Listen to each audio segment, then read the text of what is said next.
Sa pagharap ng ASEAN Summit, pinamamadali ni Pangulong Bongbong Marcos ang binubuong Code of Conduct sa South China Sea. Tinalakay din ng Pangulo ang kahalagahan ng artificial intelligence. Nasa frontline ng balitang yan si Maricel Halili.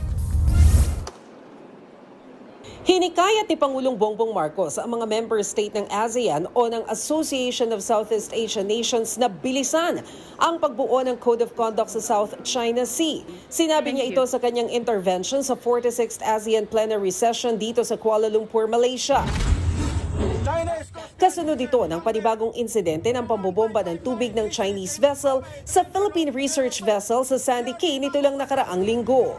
We underscore the urgent need to accelerate the adoption of a legally binding code of conduct in the South China Sea. This to safeguard maritime rights, promote stability, and prevent miscalculations at sea. Sa parehong sesyon, inihayag din ng Pangulo ang kanyang suporta sa posisyon ng ASEAN na huwag tapatan ang pagpapataw ng dagdag na taripa ng US sa mga import. Importante umano ito para maiwasan ng anumang retaliatory measures o tapatan ng mga ipapataw ng taripa. Matatandaan na 17% ang ipapataw dapat na taripa ng US pero ipinagpaliban muna ito ng 90 days mula Abril. Mismong sa ASEAN chairman na rin ang galing na nagseset na siya ng meeting kasama ang Pangulo ng Amerika. I've taken the liberty also to write to President Donald J. Trump to seek his understanding to organize a US-ASEAN meeting, which means we observe seriously the spirit of centrality.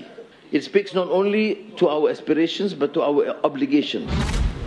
Iginiit din ni Pangulong Marcos ang kahalagahan na tugunan ng problema ng climate change.